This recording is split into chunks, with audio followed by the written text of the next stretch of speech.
मंत्रिपरिषद के माननीय सदस्यगण, सभी राजनीतिक दलों के नेतागण, माननीय सदस्यगण, मुझे इस महान सदन के पीठासीन अधिकारी के रूप में प्लीज, मैं आपको सबको मौका दूंगा, please please, Abraham ji please, Owaisi ji please, सबको मौका दें।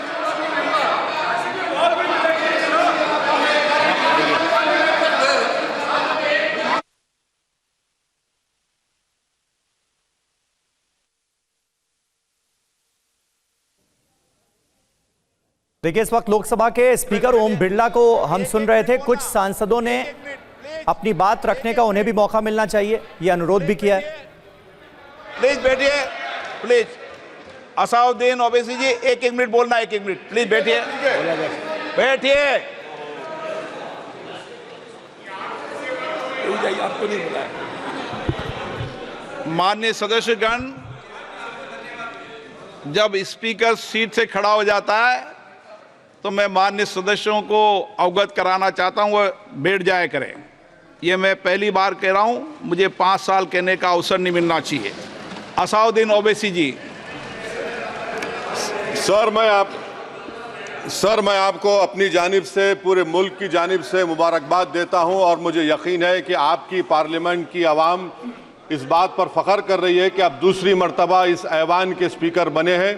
सर, आप इस हाउस के रिपोजिटरी है, कस्टोडियन है, मगर हकीकत यह है कि अक्सरियती जमात के पास नंबर है मगर उनके पास अक्सरियत की ताकत नहीं है। यहाँ अपोजिशन के पास अक्सरियत की आवाज़ भी है, तो इसीलिए मेरी आपसे गुजारिश है कि आप छोटी पार्टियों को मौका दीजिए। और मुझे यकीन है कि आप 17वीं लोकसभा में जिस तरह शफकत का मुजाहरा मुझ पर किया, हम छोटी पार्टियों पर, मैं उस समुदाय से आता हूं जो इस ऐवान में सिर्फ 4% हैं, तो हमको आवाज़ उठाने की आवाज़ दीजिए। सर, आखिर में मुझे यकीन है कि आप वहां पर बैठे हैं तो यह ऐवान एक कीमती हीरे की तरह ना सिर्फ इस मुल्क की आवाम में, दुनिया में चमकेगा और आप के बोझ को यह सरकार कम करेगी डिप्टी स्पीकर बनाकर। इतना बोझ आप पर नहीं डालना चाहिए। मैं मुबारकबाद देता हूं सर आपको, मैं मुबारकबाद देता हूं कि आप छोटी पार्टियों पर, यह ऐवान अपोजिशन और छोटी पार्टियों का भी है, हमको आप आवाज का मौका देंगे। इस हाउस का कैरेक्टर बदल चुका है सर, इस हाउस का कैरेक्टर बदल चुका है। अब बीजेपी स्टीम रोल नहीं कर पाएगी। हम आपसे मुबारकबाद देते हैं। शुक्रिया sir. Shri N K. Premchandan. Thank you very much, Speaker sir. Sir, I, on behalf of my party, Revolutionary Socialist Party (RSP), extend hearty congratulations in assuming the highest office of democracy, that too in the largest democracy in the world. Sir, your experience, 30 years of experience in Parliament and the legislature, that is in Rajasthan State Legislative Assembly as well as 3. तो असदुद्दीन ओवैसी की आपने बात सुनी और अब से थोड़ी देर पहले अखिलेश यादव ने क्या कहा, जरा सुनते हैं। हम सबकी आपसे अपेक्षा है कि किसी भी जनप्रतिनिधि की आवाज़ दबाई न जाए और ना ही निष्कासन जैसी कार्रवाई दोबारा सदन की गरिमा को ठेस पहुंचाएं। आपका अंकुश विपक्ष पे तो रहता ही है, लेकिन आपका अंकुश सत्ता पक्ष पे भी रहे। अध्यक्ष महोदय, आपके इशारे पर सदन चले, इसका उल्टा ना हो। हम आपके हर न्याय संगत फैसले के साथ खड़े हैं। तो रामकृपाल जी, आप अपनी बात भी पूरी कीजिएगा, लेकिन विपक्ष के जो तमाम नेता हैं उन्होंने आज धन्यवाद देते हुए जो महत्वपूर्ण बातें की हैं उसे भी इग्नोर नहीं किया जा सकता, जहां साफ तौर पर पिछली लोकसभा के दौरान जिस तरीके से बड़ी तादाद में सांसदों का निष्कासन हुआ था उसको भी मुद्दा बनाएगा। देखिए, जैसा मैंने कहा कि बहुत अच्छी बात है अपने दर्द बयां करना। मैंने कहा ना कि हर निर्णय पर सहमत होना जरूरी नहीं है, लेकिन असहमत होते हुए भी सहमत के लिए प्रयास करना ही लोकतंत्र की खूबसूरती है।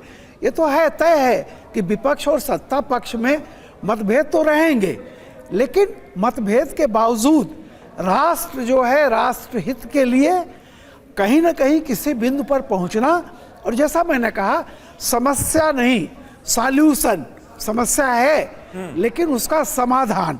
और मुझे लगा आज पहले ही दिन बहुत अच्छा है, जैसा गया डिफरेंस था, लेकिन जैसा आपने देखा अंत में एक समाधान निकाला गया, और यही उसकी खूबसूरती है। चाहे अखिलेश जी ने जिस बात का जिक्र किया है, उनका अपना दर्द है, और अगर दर्द गार्जियन के सामने नहीं कहा जाएगा तो कहाँ कहा जाएगा। ये अच्छी बात है। सब में सबको अध्यक्ष पर विश्वास है और सबको लगता है कि न्याय मिलेगा।